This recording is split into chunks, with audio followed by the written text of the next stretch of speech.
तो फिल्म की शुरुआत होती है एक बुक से। एक खुशहाल किंगडम की स्टोरी है जहाँ के किंग और क्वीन बहुत ही ज्यादा रहमदिल हैं। इनके पास सब कुछ था पर कोई बच्चा नहीं था जिसके लिए वो हमेशा प्रे करते थे। फिर सर्दियों की एक खूबसूरत रात में इनकी ये विश भी पूरी हुई। एक खूबसूरत शहजादी इनके घर पैदा हुई जिसका नाम उन्होंने स्नो वाइट रखा। जैसे जैसे स्नो वाइट बड़ी हुई तो क्वीन और किंग ने उसे सिखाया कि बेशक यहाँ हमारा हुक्म चलता है पर असल में ये किंगडम उन लोगों का है जो इसके लिए काम करते हैं। तुम्हें भी एक दिन इसे संभालना पड़ेगा पर हम जानते हैं कि तुम ये काम पूरी ईमानदारी और नरमी से करोगी। सब बहुत अच्छा चल रहा था पर एक दिन क्वीन की किसी बीमारी की वजह से मौत हो गई और ये लोग अकेले पड़ गए। फिर कुछ वक्त गुजरा और एक खूबसूरत औरत इस महल में आई। किंग उसकी खूबसूरती पर फिदा हो गए और जल्द ही किंग की उससे शादी हो गई। वो क्वीन तो बन गई लेकिन उसकी खूबसूरती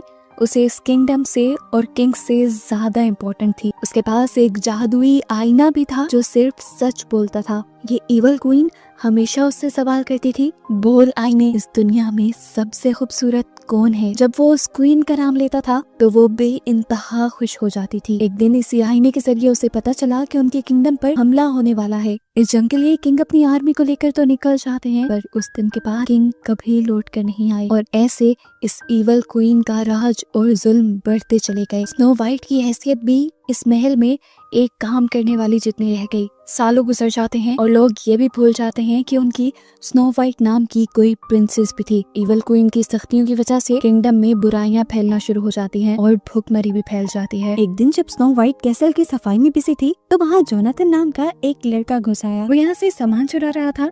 स्नो वाइट उससे कहती है, चोरी करना बुरी बात है, तुम ये खाना क्वीन की इजाजत से भी ले सकते हो। तुम्हें इन मुश्किलों का सलूशन निकालने के लिए क्वीन या प्रिंसेस से बात करनी चाहिए। जोनाथन हंसता है और कहता है, कौन सी प्रिंसेस?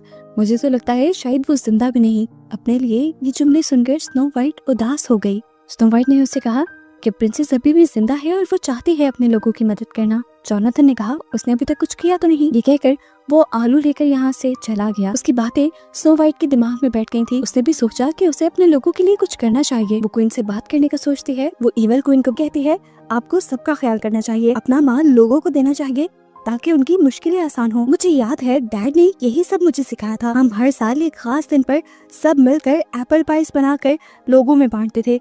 उसकी बात सुनकर इवल क्वीन ने कहा, ये कीड़े इतनी आलीशान खाने के लायक नहीं। इतनी ही देर में इवल क्वीन के सामने सिपाही जोनाथन को भी पकड़ कर ले आते हैं। क्वीन उसकी चोरी के बदले उसका घर जला देने की सजा सुनाती है पर जोनाथन ने कहा, मेरा तो कोई घर ही नहीं। वो असल में डाकुओं का लीडर था और इससे पहले